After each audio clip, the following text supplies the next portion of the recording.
Compare that to what Condor does.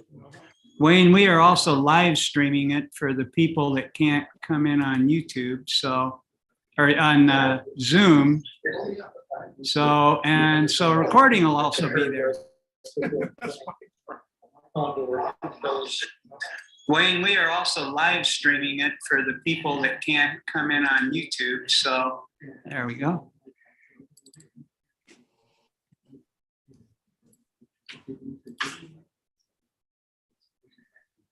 Okay, there we are. We know you're not on the beach. We know that. Oh, I think we lost Wayne. Nope. Our speaker. How's the weather there, Scott? You're muted. That's beautiful. Are you hearing me? Yeah, now we can hear you. Very good. Let me see. Shoot. Hey, Ron. How you doing there, Dave? I'm doing okay. I'm happy it's the weekend. Yeah, it's two of us. How's that bus ride from? It sucks. Hi, Wayne. It's Brian from Santa Barbara. Yeah, it sucks, but You take it every night? pretty much. Oh, okay. All you got to do is go I back figure if I have to to, the email I sent you and just click I have on to sit in traffic, I come back up. will let someone else drive. Yeah. Well, we're gonna have to get together for lunch pretty soon and catch up. I was about to send you an email, see if you wanted to try next week. Yeah. Let me see what my schedule is. Okay. I'll send you an email during the That'd be meeting. good. Mike Taylor's coming over Wednesday. I'm gonna put in one of those power surge protectors that everybody's been talking about. Oh, here, let me look it up for you. We're gonna put that on the back of the house. Well, there's another building.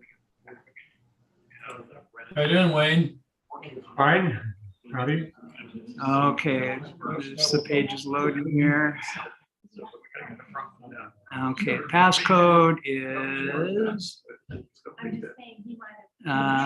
okay, 115786. Yeah, I haven't really started. Maybe. You go ready. If you look, There you are. Yeah, I see you now. Yeah, you're connecting, but I see your ID coming up. Says it's connecting to your audio. Connected. Okay, your microphone is muted. Okay, do you hear me now? Yes. But I don't see your picture. There we go. Now we're good. That was a bit of a crisis. 'Cause I don't know what I did wrong.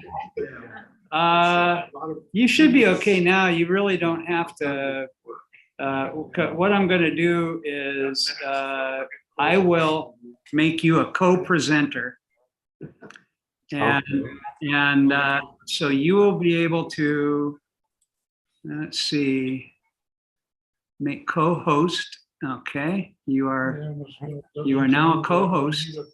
So when let's see, it's just pulling up on 7:30 now.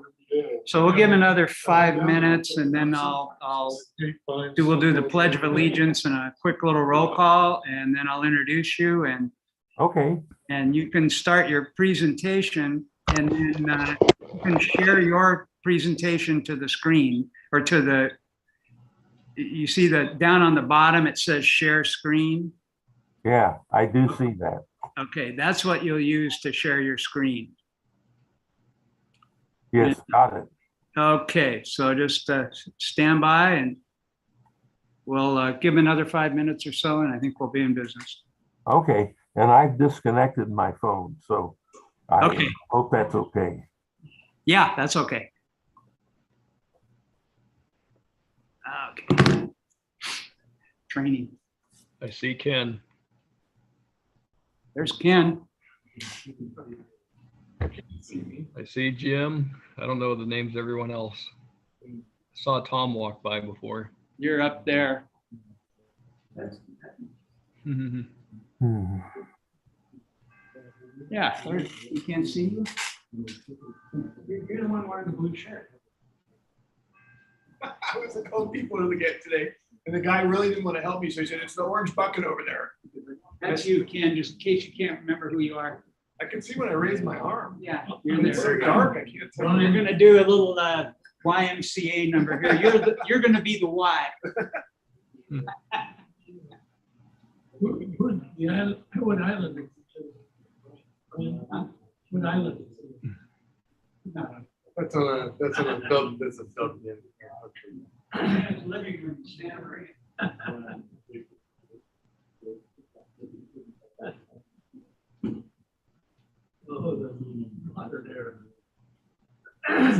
So I was at Home Depot looking for quick read today, and Ken says, "They really didn't want to help me, right?"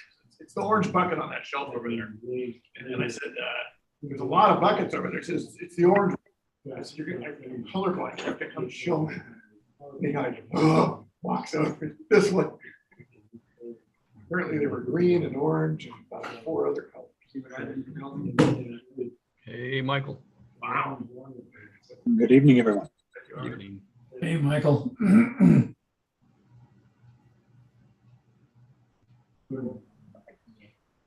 What is that? Oh, it is right. Where'd you find it?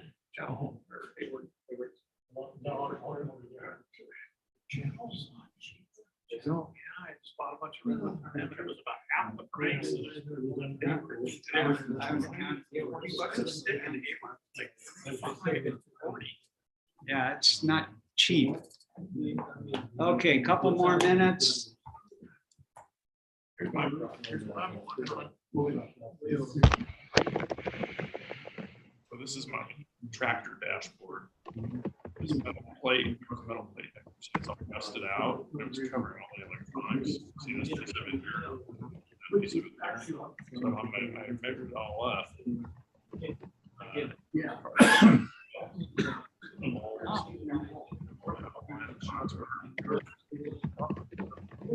First real design on I got some things for you.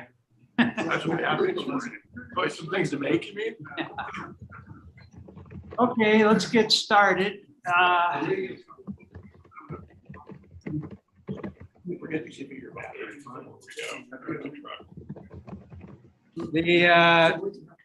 Let's see, how many did we got on Zoom here? We got 9 on Zoom, or well, counting the room here. And 1, 2, 3, 4, 5, 6, 7, 8, 9, 10, 12 of us here. So we're at about 21 or 22. And there's usually a few people that'll roll in a little late or join Zoom a little late. So let's go ahead and get started. As is our tradition, we'll start the meeting with Pledge of Allegiance. Got to give this crowd an extra couple minutes to stand up. Yes. I pledge allegiance to the flag of the United States of America and to the republic for which it stands, one nation, under God, indivisible, with liberty and justice for all. Okay, real quickly, if you guys can pull your chairs more towards the center, then you'll be part of the Zoom. The people on Zoom will be able to see who's in the audience. It doesn't look so lonely out here.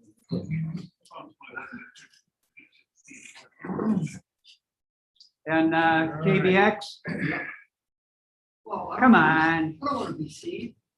It's only being broadcast live on YouTube to millions of people. Oh, no, I'm shy. Okay, let's introduce ourselves. I'm Brian, K6BPM, and you are? Ken, KA6KEN.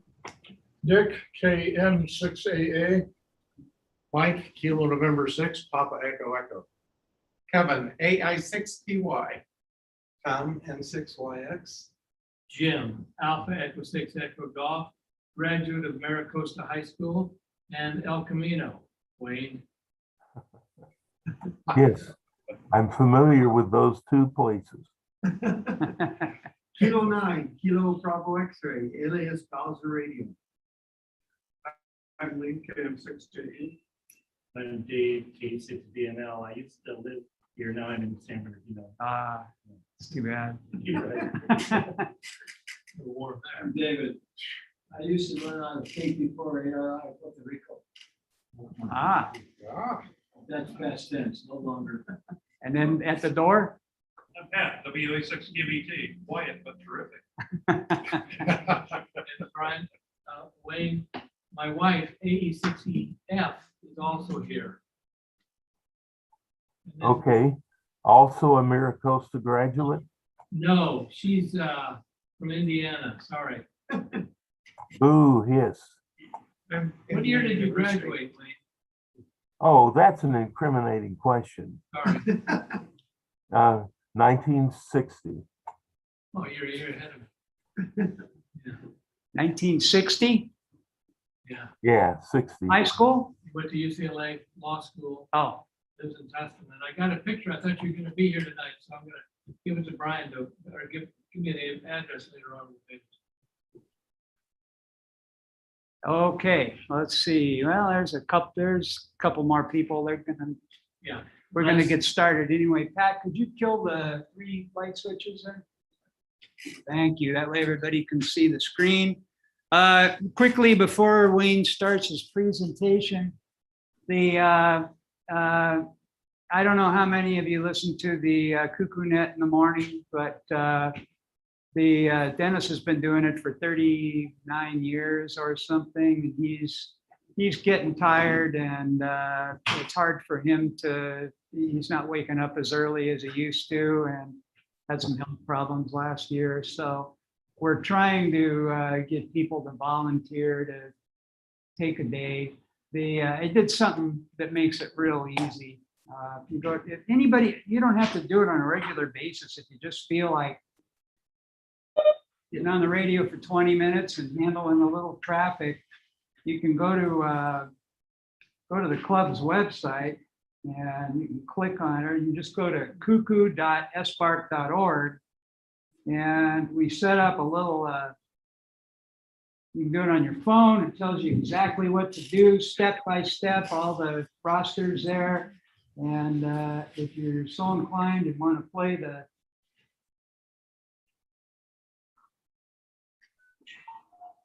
it'll even play the Cuckoo Net for you right there. So Cuckoo song. So or if you think if you got an interesting trivia question, that's the other thing. It's, Ken does that occasionally. He comes up with a good, interesting question and just puts it out there for everybody to Jug and Dennis ran that for years and years and years and years, and Jug did all the trivia questions. Dennis would do the net control stuff. And of course, Jug's been gone a long time, but we sure found out everything we needed to know about thimbles and a bunch of other interesting topics. So I know that they could use the help. So if you're just sitting around doing nothing, get on the radio and you can just call that thing up on your smartphone. Everything's right there. If you follow the little text bubbles, How do you spell? CUCKOO What? .spark.org.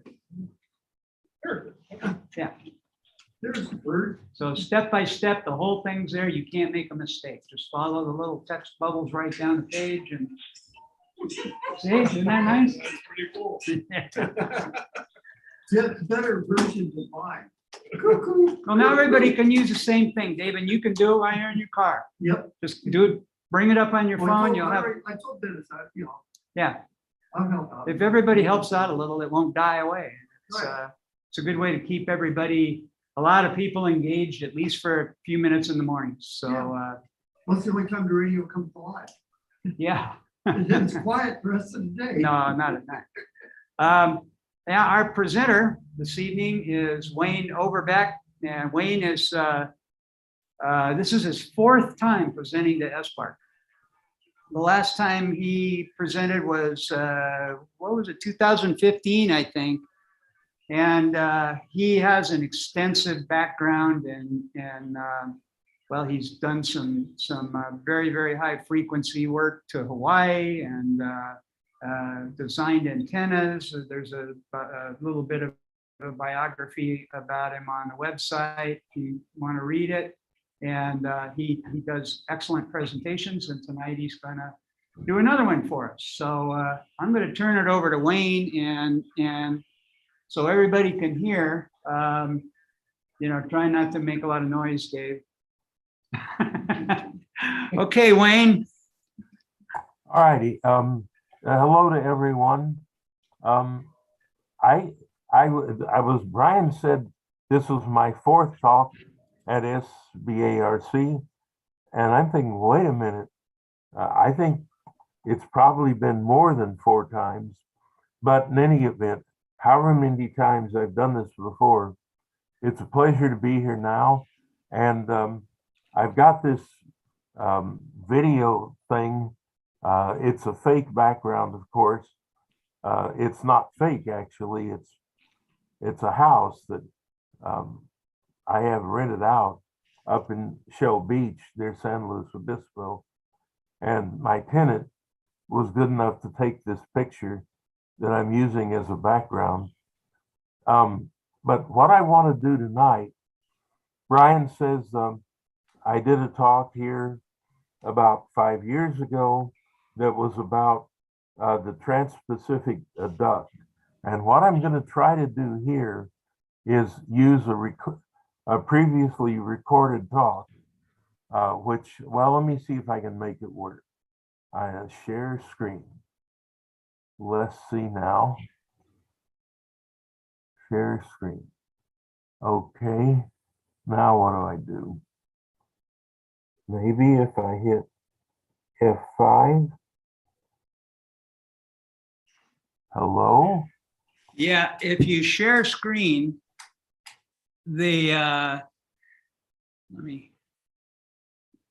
you say, when you do share screen, it should produce a window that shows different things. It'll have your desktop, a whiteboard. Well, mine probably says different than yours does, but a box comes up, a dialogue, and lets you choose what you want to share. So if you're, for example, if you're doing something with PowerPoint, you can share that PowerPoint window and just click on that, and that's what it'll share. Okay. Oops. Son of a gun. Now, I'm not sure. Okay. What I've got to do, this is pre-recorded because this was, well, it seemed like a good idea. It's only a good idea if it works. F5. So you want to go ahead and start that on your computer. This is Wayne Overbeck, N6NB. I Now was do share screen. today, but I'm still out here, and I'm not going to get there until tomorrow at the earliest. So I'm using a pre-recorded narration for my PowerPoint show. I hope you like it. Let's start by talking about just how far it is. It's 2,000. Wayne, you have to share screen. From Hawaii to Southern California. That's the miracle that makes. Yeah, Wayne, click on share screen again. I'm trying to figure out how to do this. Miracle that makes. Put your mouse down towards the bottom of the Zoom window. Warm air forms an inversion over cooler, moist air. Oh. And you end up with something kind of like a waveguide. The Navy's some clear tricks about it. I've got this all screwed up. Okay, you got your presentation meeting or your presentation running, and so what you want to do Let's start by is talking about just the click on the Zoom icon and make sure Zoom is in the foreground. I don't see any icons now. Hit escape. Okay. Did that bring you back? Now I still got no. Okay, take your mouse and scroll down to the bottom of the Zoom screen, and that Yeah. menu will pop up. Nothing happening. What is your foreground? I apologize. This is screwed up. That's okay. What is the foreground application? What program are you running in the front? Well, I guess it's Zoom. Okay, you can see us and everything? I see nothing. Oh, you don't see anything? Nothing. All right. What do you see? Something. I see my PowerPoint show. Oh, okay. Well, find your Zoom. Are you using a Mac or Windows? Windows. Okay, you want to look down in your taskbar in the bottom and just find the Zoom program and click on that to bring it forward. Okay. Here's Zoom. Just click on. Says join a meeting. No, you already joined. Let's see. You're already in the meeting. Do you have more than one Zoom? Okay, now I'm okay. I finally can see this dark room, and I'm trying to share the screen. I'm going to click on share screen, and then I'm going to click on this PowerPoint show. That's it. All right. Nothing works.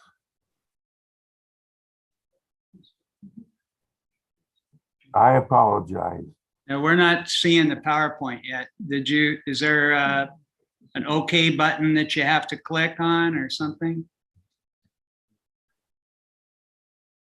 Okay, there we go. Now we see it. Okay.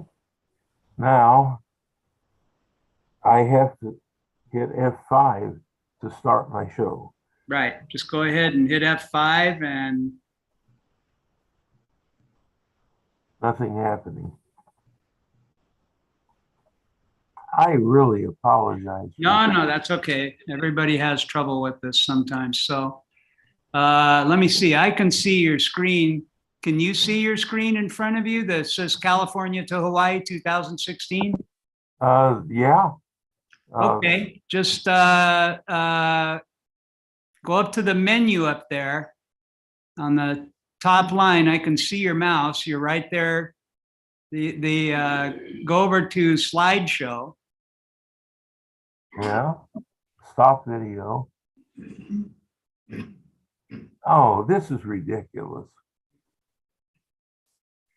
Try hitting your right arrow key. Nothing's happening. Well, I see your mouse moving around there. Now on your menu up at the top, where it says slideshow, go over to where it says slideshow. Click on that. Yeah. Okay, now. From beginning. Greetings from Hawaii. There you are. Wayne Overbeck, N6NB. I was hoping to be there today, but I'm still out here, and I'm not going to get there until tomorrow at the earliest. So I'm using a pre-recorded narration for my PowerPoint show. I hope you like it. Let's start by talking about just how far. It's 2,500 miles from Hawaii to Southern California. That's the same distance is from Southern California to Hartford, Connecticut. Imagine working from California to Connecticut on 3.4 gigahertz. Imagine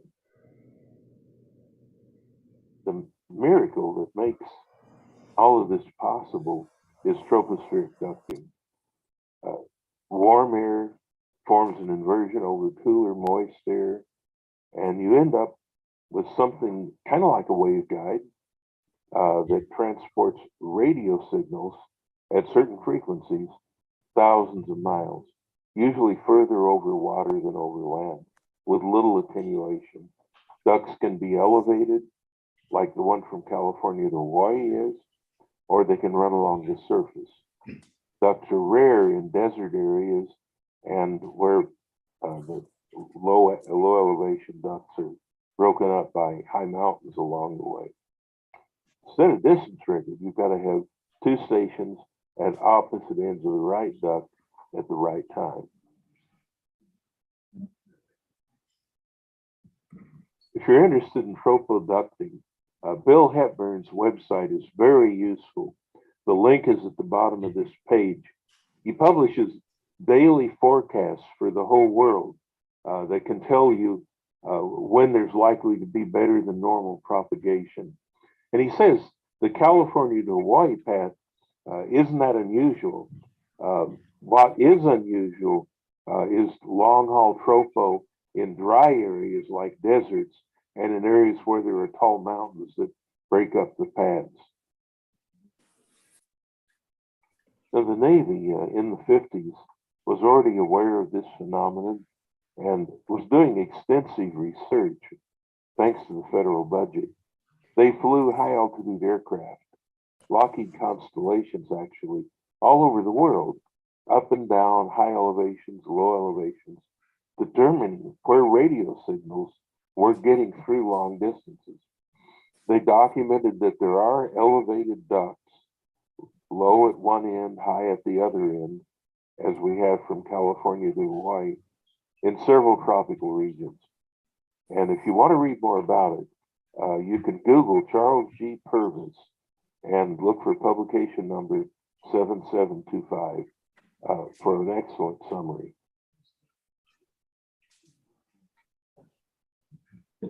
The Navy's conclusions were interesting. Hems had already noticed some of these things, especially the people who were working on tropo-DXing.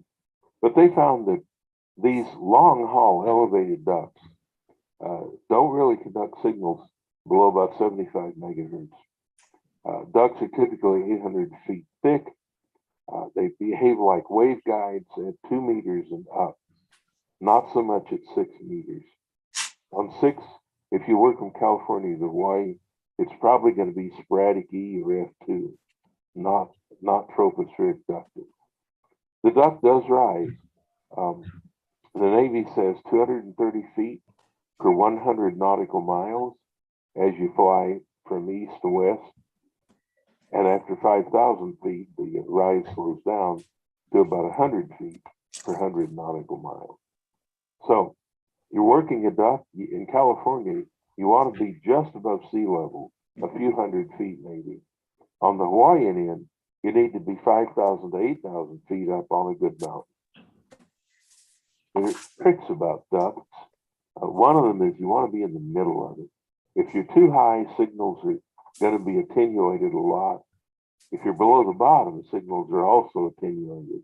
And the top, bottom, and middle change. They don't stay static. And you don't know when a duct's going to develop. The Hepburn forecasts help, but you cannot see a duct after going to a lot of trouble. You have to be prepared to wait and wait. In the famous pioneering 2-meter contacts, W6NLZ and K86UK waited 9 months. You know, running skids every night, took them 9 months to find a duct opening that allowed them to do that historic first of a kind 2-way contact. Later, Paul Lead, K868-2Me, set up beacons at 8,200 feet elevation on the Big Island of Hawaii on the Mauna Loa volcano to help people on the mainland tell when band was open. his beacons alerted everyone to when a duct was conducting signals from Hawaii to the mainland. And he camped out at the beacon site and handed out thousands of contacts.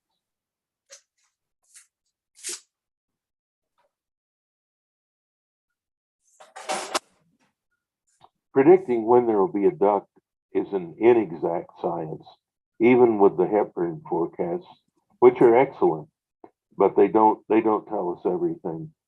Global weather patterns also can provide clues. Like in 2015, we had a very strong El Nino condition, of course, and that can cause ducts to form earlier, but it can also cause tropical storms that just destroy ducts to form earlier. Mid-June in 2015 looked pretty good, and I made a decision to fly off to Hawaii.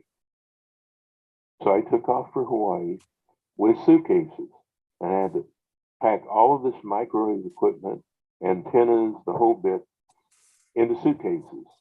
And these suitcases hold 160 pounds of luggage. I, of course, also took my cane chair. I do have trouble getting around. Most people think I'm crazy to even be doing this, but I carry it. Airlines are pretty good about that. I wear a backpack. I carry a rollerboard suitcase that will go with me on the plane with expensive things in it, like transceivers, usual parts. The two big suitcases carry bulkier things, like the micro box that you'll see in a minute, the antennas and cables and tools and all of that. I have to pay extra, of course, for the luggage, but it's if you want a station like this, that's what you have to do. On June 16th, a Tuesday, the duct was there. I was hearing my beacon from California. Californians were hearing the K86HME Hawaiian beacon. Band was open. And I went all around the Mauna Loa trying to find the better spots, taking notes, trying to figure out where I should park when I'm actually going to work people.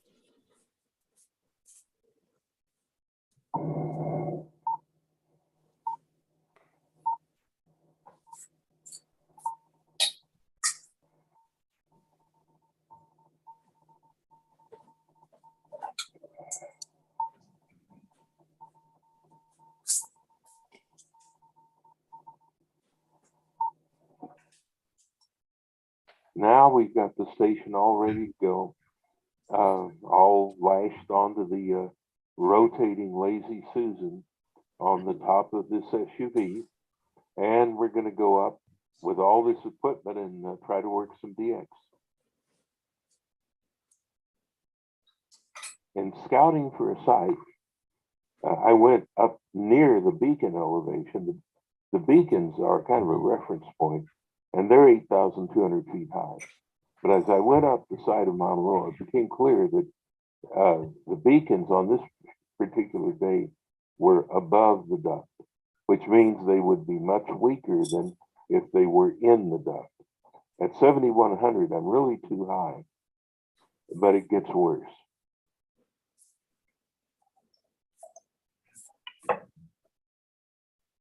Now I'm even higher. I'm at 8,000 feet.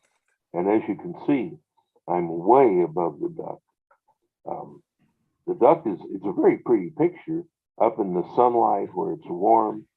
You know, that's Mauna Kea, the other volcanic mountain in the distance. I'm on Mauna Loa. Great view, but not a great radio location this particular day. Where I ended up was back down at 5,200 feet on the main highway from east to west across Hawaii. And I'm in the saddle between the two high volcanoes. And it turned out this was the best elevation for a working uranium. In the duct, not too high, not too low. It was here that I was able to work W6IP on 220, 432, 1296, 2.3, and 3.4 gigahertz. And here, the W6IP1 on 902 and 5.7. but it was not too low.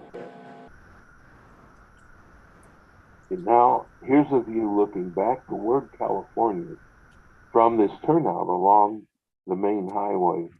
And so it isn't a particularly great location. There's some slope and the trees are small, but I'm not on a mountain top as such. But this is where I had the best luck in working the mainland on the microwave.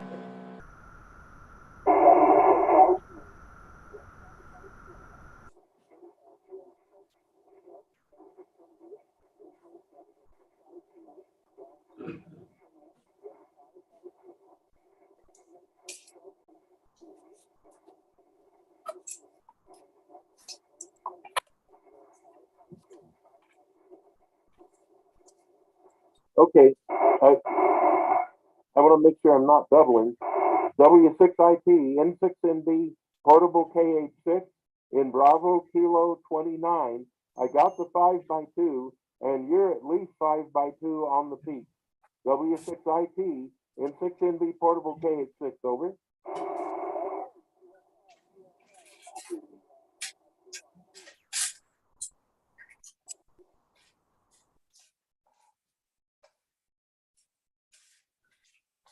That last slide was the actual 2.3 gigahertz QSO.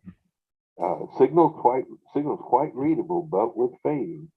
When we made this world record contact on 2.3, first ever sideband contact over anything like that distance on 2.3 gigahertz. Now, Greg, W6IT, contributed some pictures he took. This is his photo series of the station back at Panorama Heights near Orange, California. The antennas are not very big, but on that little tower, mounted on top of the rotator, there are antennas for 14 bands. The black box houses all the microwave transverters and amplifiers. And you see the antennas for various bands that you recognize. Again, don't expect big antennas in what we're doing here. Now, Greg also took a picture of this hilltop house itself. And there's the tower, of course, cranked all the way up. Normally, I keep it down to avoid offending neighbors. But it's on the very top of the hill. It's 630, the ground is 630 feet above sea level, which means it's about the right height to get into a duct. And the duct forms along the ocean. We're about 15 miles inland. Let me show you that. Now here's the view on a sunny but smoggy looking day. That actually is the duct. If you look out across the Orange County coastal plain, 15 miles or so out to the ocean, and then beyond it, you see mountains. Those are on Catalina Island. There's 25 miles of ocean between the mainland and Catalina Island. And just to the right of Catalina, there's Catalina Channel, which has a clear view all the way to Hawaii. So we can get into the duct very well from this location. Frankly, that's why I bought this property. I'd been going up that hill to operate portables for 40 years, and I knew it was a place with a great shot into the Hawaii duct. So when it became available, I bought it. And the line of sight view to Hawaii is where you see the arrow. This is a nighttime view. That might make it a little easier to see the quality of the view. We're about 500 feet above the flat Orange County area below, and high enough to look out to see in the distance. And it's a good location for other things too. Not bad for 24 gigahertz working across the LA basin. But for our purposes, it's clear all the way out to Hawaii.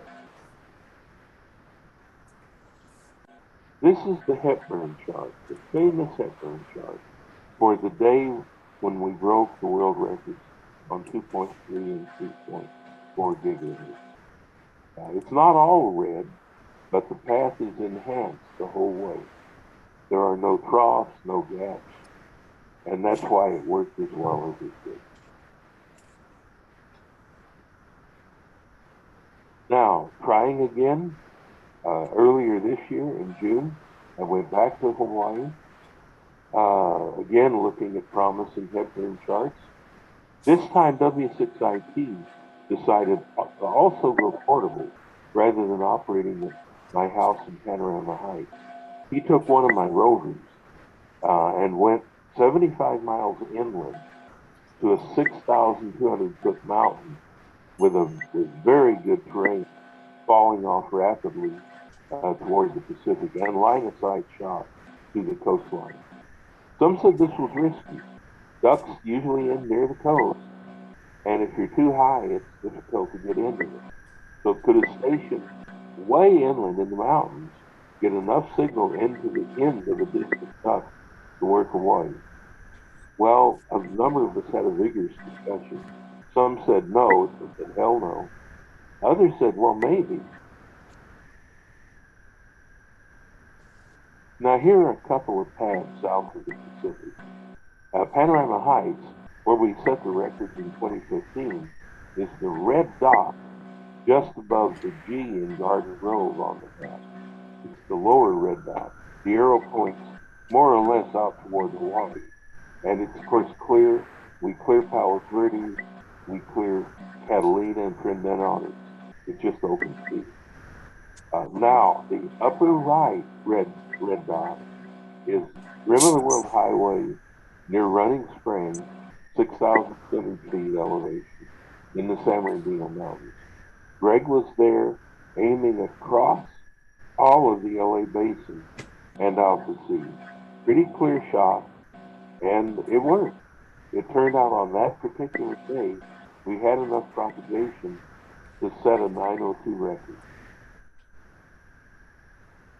And here is Greg's vehicle, the N6NB rover truck.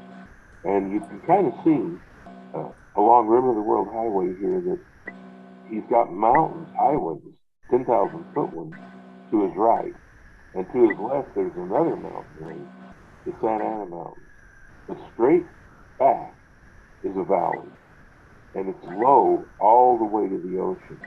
And it turned out to be a remarkably good shot from way inland into the Pacific duck.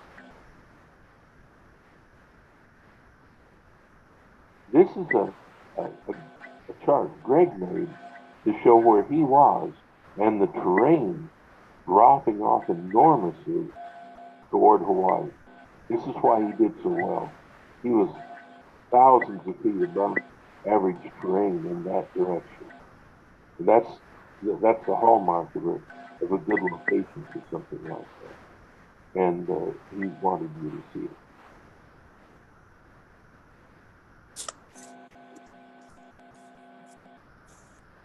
Here's my setup this year. This year I rented a minivan. I got lucky. I was shopping for price. A minivan is great for this kind of thing. You have all kinds of room inside. But I'm too high. You can see I'm kind of at the top of the duck, and it was going down. It was getting warmer. The clouds were burning off, so I had to move to a lower elevation. Here we are, back where we were last year, down on the main highway at 5,260 feet. The duck is above us. Later, it went even lower than this. We ended up in clear weather above the duck, even here later in this one day. We only had a one-day opening this year until this last week. And it didn't last long. I mean, it was only a few hours where we did have a shot at working the main net. And fortunately, during those few hours, Greg was in a good location in the San Bernardino Mountains. We were able to work on several bands. And we worked a few others, but then all of a sudden it was gone. But at least we did make some contact again at a lower elevation. Now, this is my suitcase station as it appeared on a table, a little table I bought in the back of the sedan. FT991 transceiver, which I like very well. Next, to the right of the transceiver, a rubidium reference oscillator and a band switch, which switches all the control circuitry and the IF through the various microwave bands. And the switching all happens up in the black box on the roof, which is where all the transverters and amps are. To the right of the switching box, there's some relays. Underneath that, a 220 demi transverter puts out about 25 watts. Had no trouble working the main line with that. And to the right of that, a 60 watt 902 transverter, taped up so that in the aircraft, the toggle switch turns it on once it's broken. That's what that phone is all about. That thing works very well. Greg had a similar 60 watt demi on 902, and we had excellent signal, basically.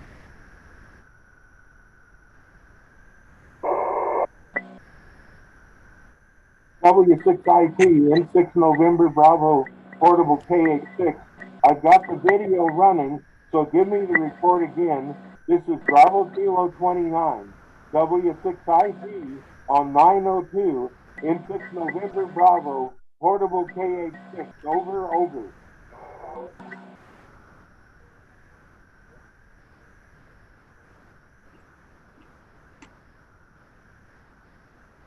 These are the current world records on the VHF and microwave bands as of July 1st, 2016. Greg and I hold three of the records now, 902, 2.3, and 3.4 gigahertz.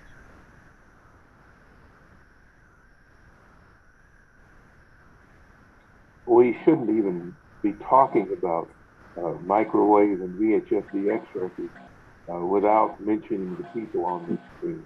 I mentioned earlier that John Chambers and Tommy Thomas were the first to work from California to Hawaii on 2 meters. They did it in 1957, and then they worked the same path on 220 in 1959. Paul Lieb, of course, was the guy who set up the beacons in Hawaii, letting us all know when there was a duck, when the band was open.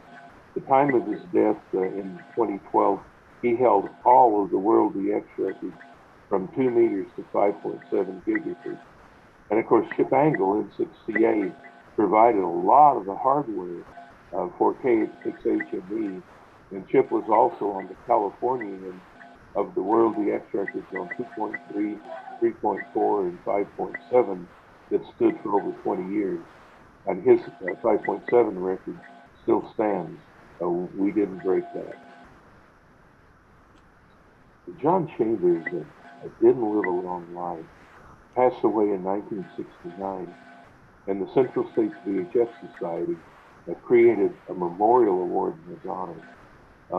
I was shocked. I won it in 1978, and again just in 2015, just last year.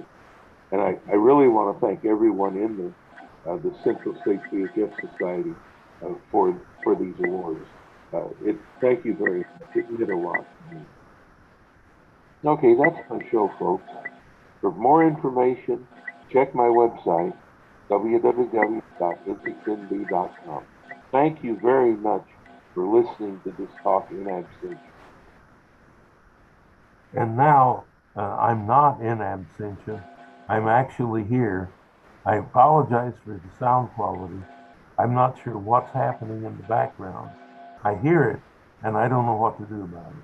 I mean, it's a miracle of engineering that this worked at all. But I'm here, I can actually, I think I can see myself. I guess you can see me. Anyway, thank you very much for being a good audience and putting up with the bad audio. Thank you, Wayne.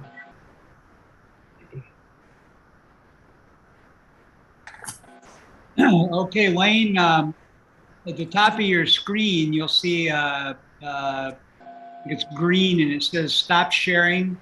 So take your mouse all the way up. There you go. Yeah. Okay, now you're back. Whoever is David's iPad and Michael K6RQV, you were not on mute. And see, the interference went away. Anybody have any questions for Wayne? I want to know about the antenna towers on the last page. What were they? Yeah, they had 4 antenna towers on the very last page of the presentation, with like very tall antenna towers that might have been stacked. Oh, yeah, I can answer that. That's a picture of what was once a contest station on a mountaintop in California. And those towers have big HF antennas. I should say everything about it in the past tense, because that all burned to the ground in a forest fire. There was a plane crash, started a fire, and it caused over 100 properties to be leveled. I mean, cabins, accessory buildings, you name it. And all of my towers, well, they didn't come down really, but after you've had a big fire, you don't trust steel towers anymore. So if they didn't come down, they may. So I, excuse me, I did take them down. And but that is a contest station that used to be on a mountain in California. And by the way, I don't know if he's still there. It's a dark room now, but Jim Smart, I guess I knew him in high school and at El Camino. Our paths crossed a lot of times, and I discovered him in Joshua Tree when Carrie and I were hanging out at a property there where the antennas are also mounted on. In any event, thank you for crossing paths with me all these times, Jim. And let me just drop this mic. Yep. Wayne, can you hear me? It's Jim. Hello? Yeah, Wayne. Yeah, I'm gonna get an address and I'm gonna mail you this picture. Okay? Sure. Give us an address. Write it down. I'll get it from you by email. That's yeah, better. that's fine. I'm good in the call book. Okay. Well, I'll get the I'll drop you an email and you can return it to me. I don't like putting out addresses and something that's going to go on YouTube or something like that. So we'll exchange it that way, and I'll give it to Jim Smart. Yeah, that's great. Okay. Good. So I have a question. What kind of power were you transmitting at 3.4 gigahertz? What sort of amplifier technology do you think? You get into gallium nitride at all? Okay, the audio is not very good. I'm not sure I understood the question, but let me describe the equipment. What I've used is transverters with small amplifiers, like amplifiers that put out 20, 25 watts on 2304 and 3456 megahertz. That's generally about the power I've been using on all of these microwave bands.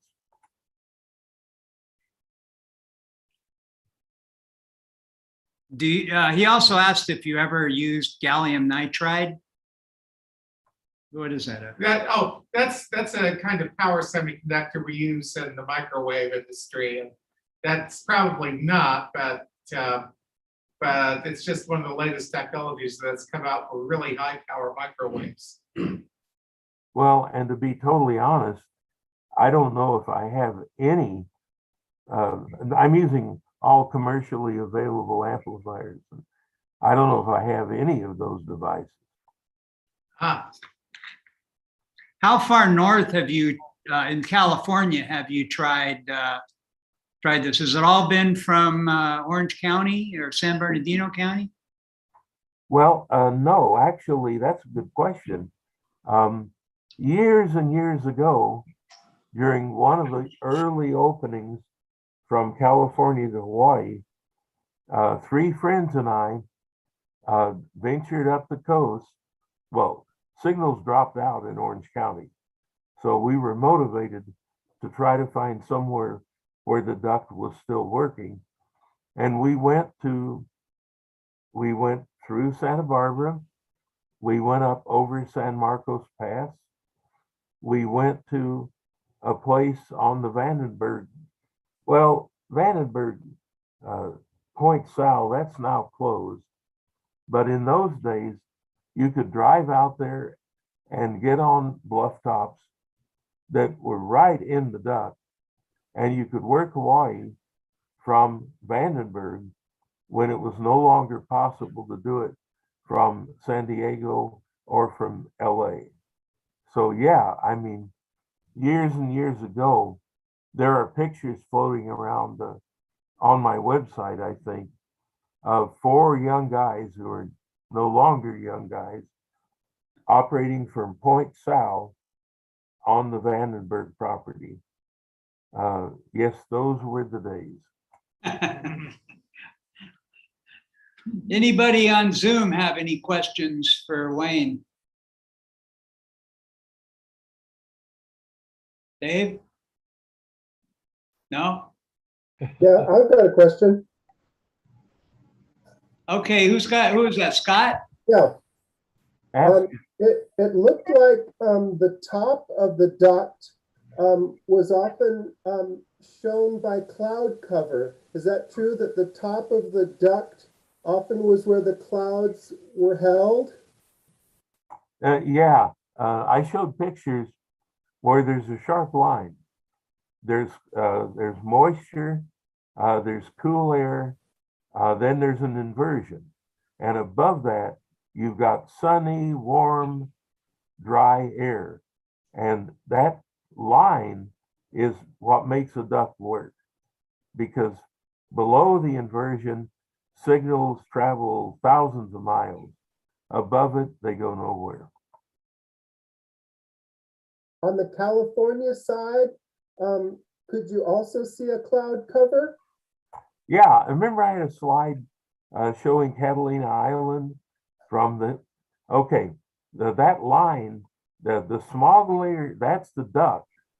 And above it is clear air.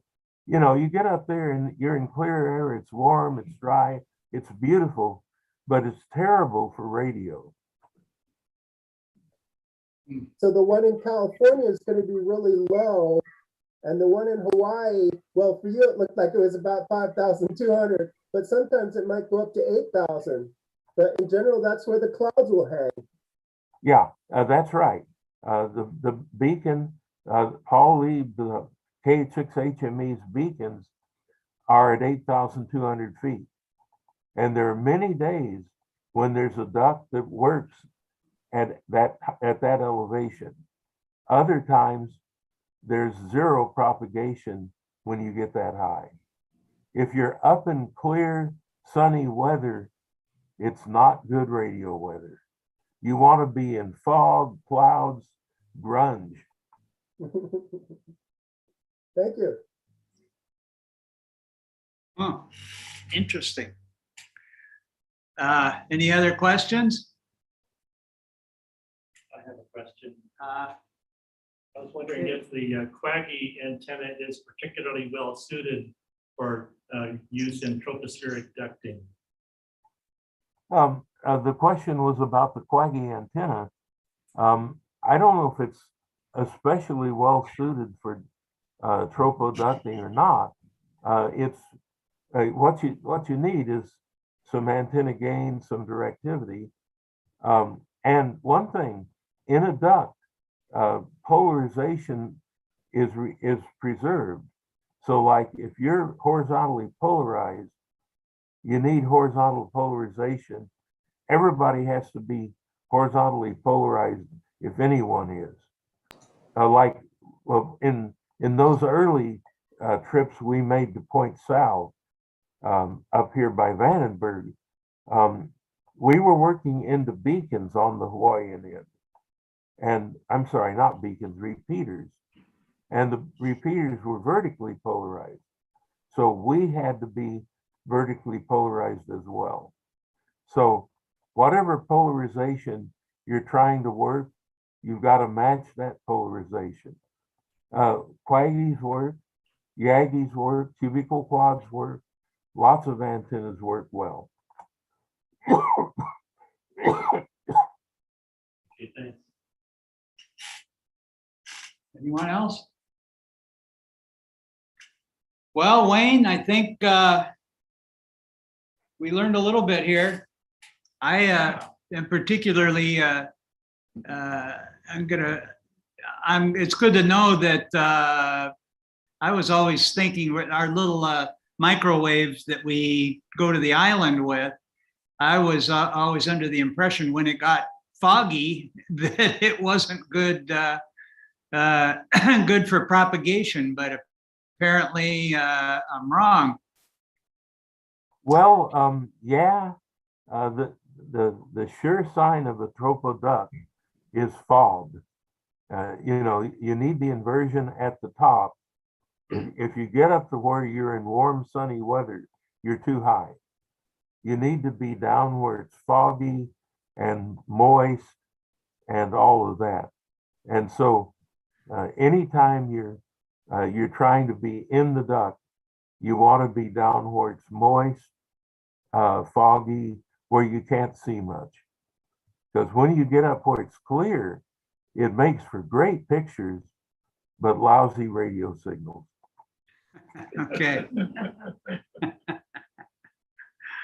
All right. Well, we really appreciate you taking the time to do this presentation tonight, especially on short notice. Boy, if you think of any others, we'd love to hear about it.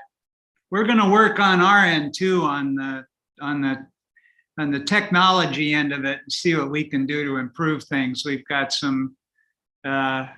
This is admittedly not probably the most sophisticated operation I've ever seen here. Well, let me offer a thought. One of the people who, when I was in Hawaii, one of the people who was very loud in Hawaii was W6QIW, who I think lives in the Hope Ranch area of Santa Barbara, if I'm not mistaken. Uh-huh. Huh. So he's quite good technically. And on 902, he was very loud in Hawaii from Hope Ranch there near Santa Barbara, but he had so much interference, he could not hear me. Oh, yeah, you know, Hope Ranch is in that area that is frequently just right in the upper edge of the fog area. It doesn't burn off there as fast as it does in some other areas. And they're at a probably 100 or 120 feet of elevation or something around most of those areas. So he probably, that may have been a good, particularly good spot. I'm surprised that the Channel Islands didn't cause a problem. Well, yeah, and the Channel Islands do cause a problem if you're trying to shoot a signal through those islands. But if you look at a map from Hope Ranch and a lot of places around Santa Barbara, you have a clear shot toward Hawaii up the Santa Barbara Channel. Oh, okay. And likewise, Vandenberg, the place we went at Point Sal back in the early 70s, it also had a clear shot looking out over the Pacific.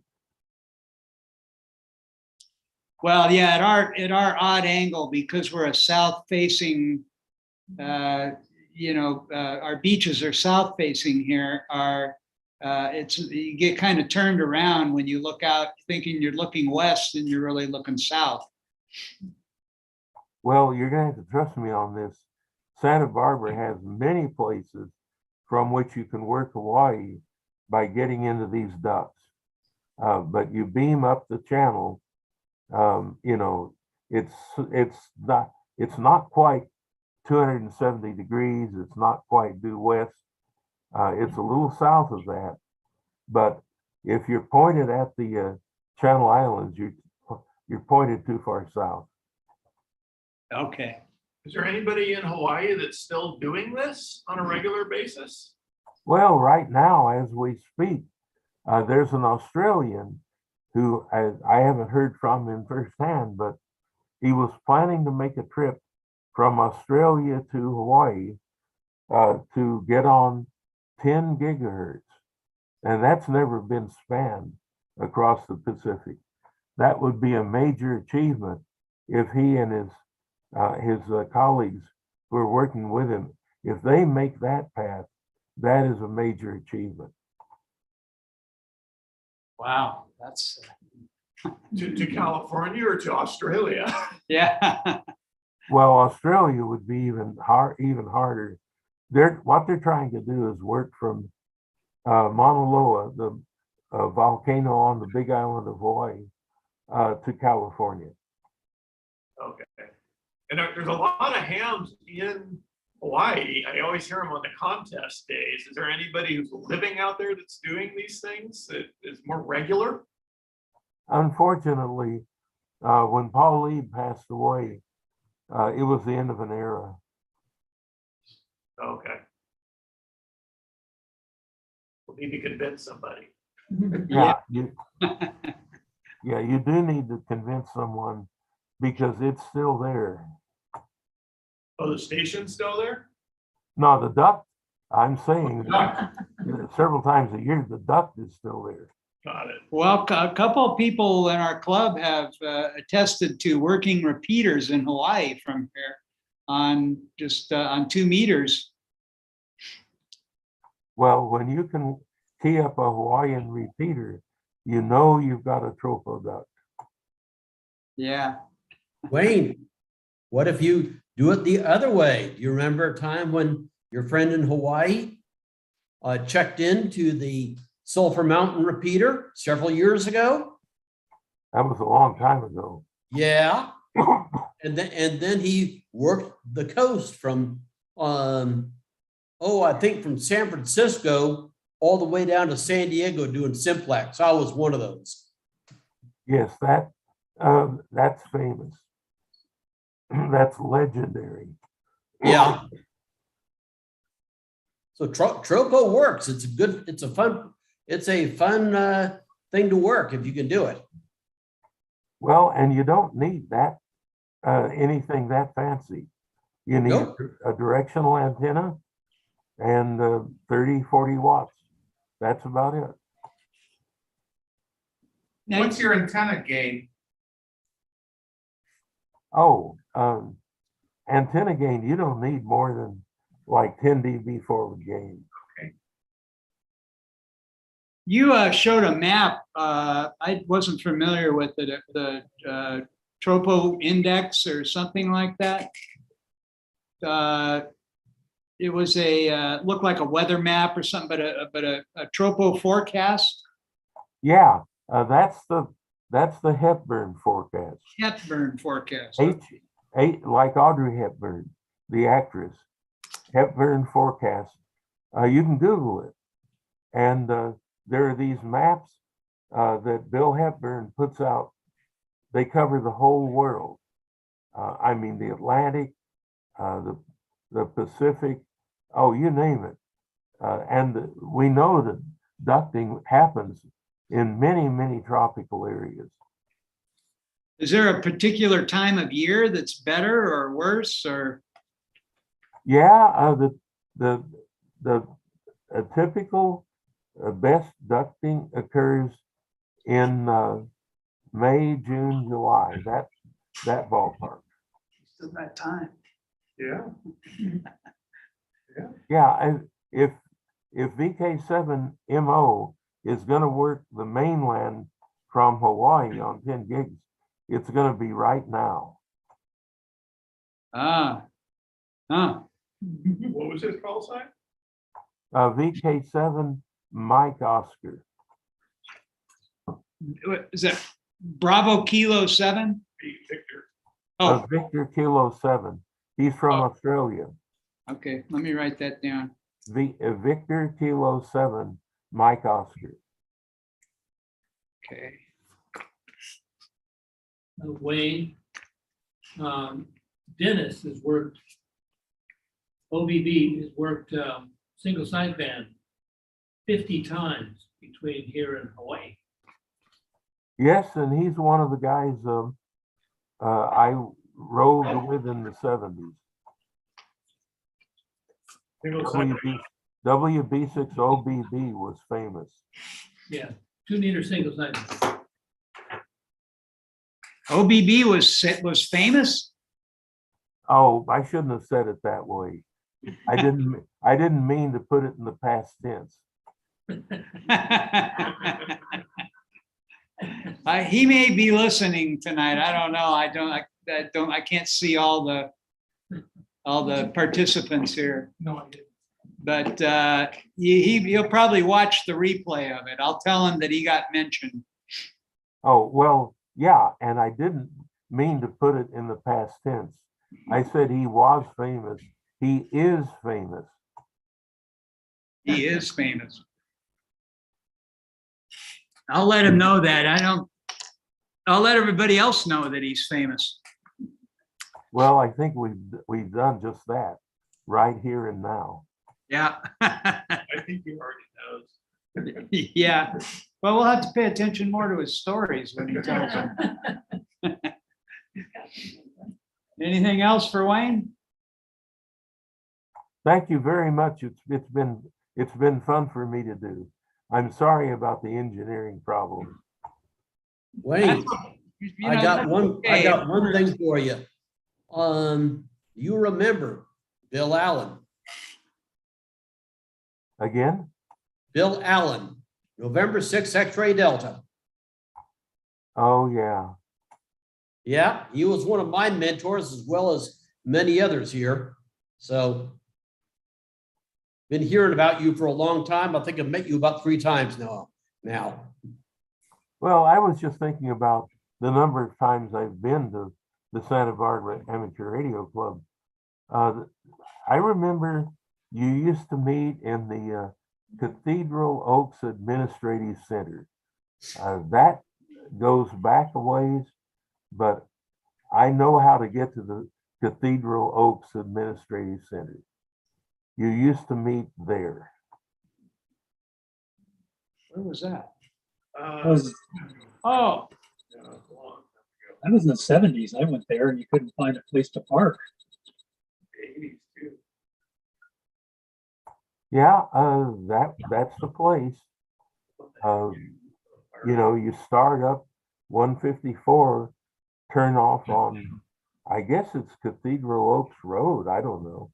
But anyway, that's where the Santa Barbara Amateur Radio Club met back in the good old days. No, these are the good old days. Well, they are the good old days. Yeah. It's all your point of view. Yeah. Okay, well, have a good evening, Wayne. And I'm going to send you an email with some details and give you the link to the YouTube show if you want to watch it. And Asking for his address. I will. I'll get that. And I'll get your address for Jim Smart. And we really appreciate the taking the time this evening. Yeah, thank you, Wayne. Appreciate it. Yeah, I'm glad to do it. It's fun. I enjoy these things. Okay, well, you're free to hang around or check out or whatever you want to do, and we'll just tidy up here. And oh wait, are you waiting? Oh, okay. Okay, you were just getting a wave from the audience, not a question. A microwave? Yeah. Are you giving him a microwave? A microwave, yeah. Very small. Thank you, Wayne. Glad to do it. Okay.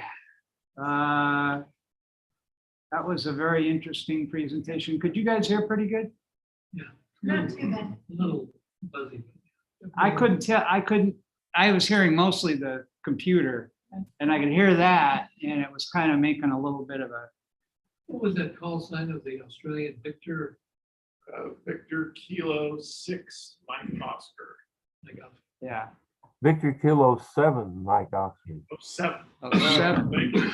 He's from Tasmania, I believe. I better see what I wrote down. Yeah, I think.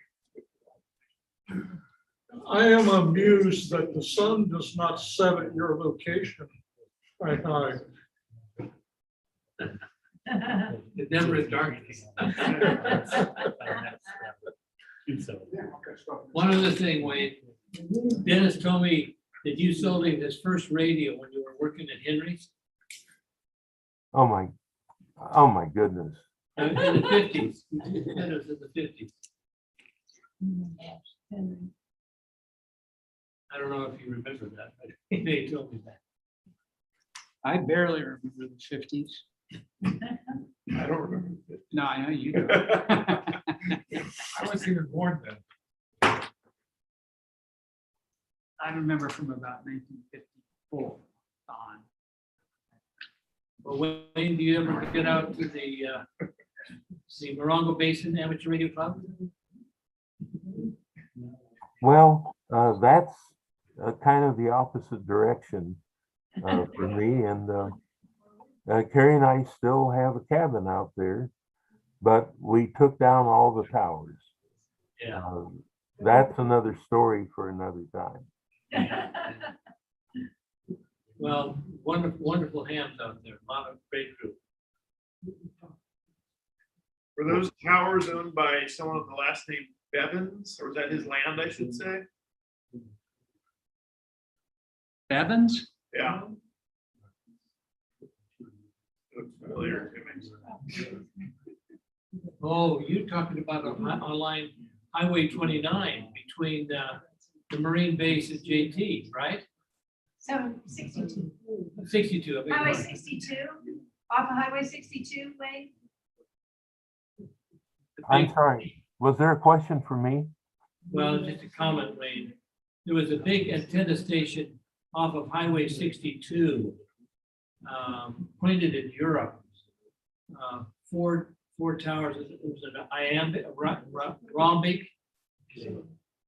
Remember that? I've heard about that. I don't even know who it was. Yeah, well, he rented his station out, and Oh, yeah, it was. This rhombic was over about 5 acres. I think that might have been W6ANN. Yeah, I don't know the call, but he was. Hams would come out there and rent the place for the weekend and work the world.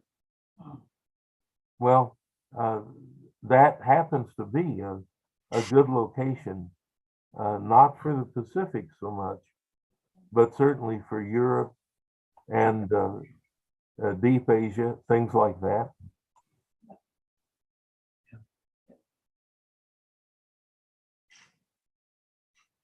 No, you people in Santa Barbara have a wonderful location in so many directions. Why would you ever want to go anywhere else?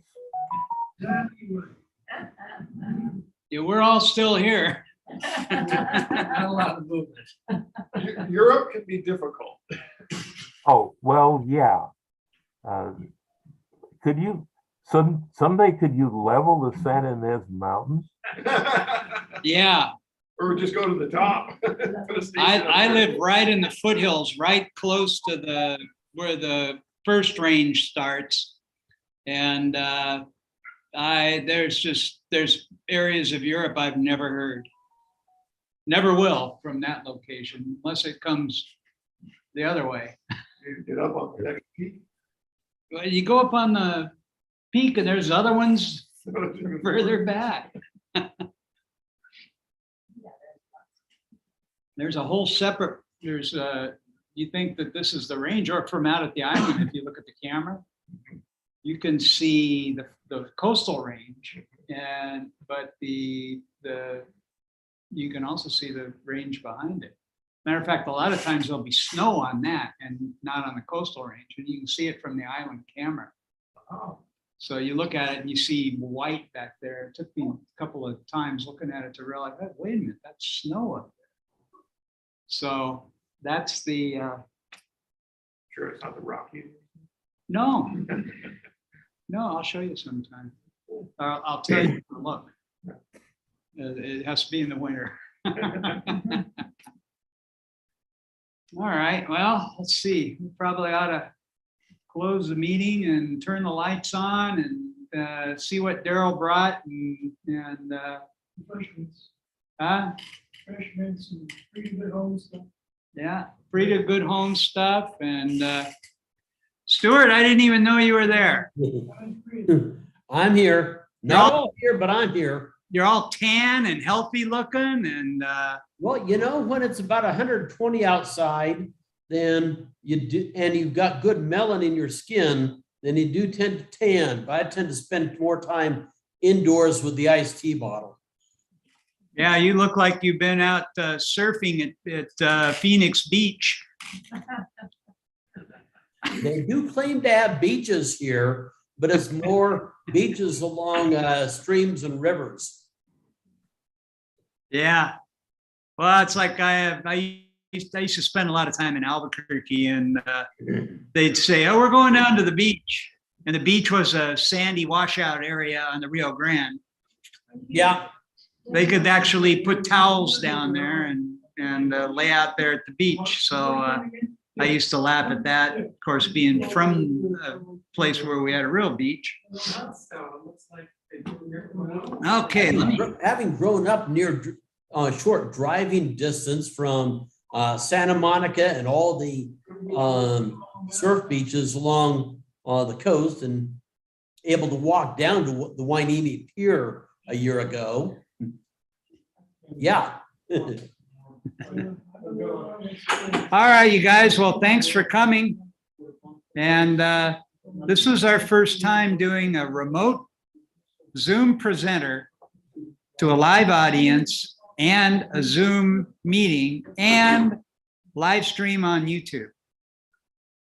So we'll see how I'll have to go to look at the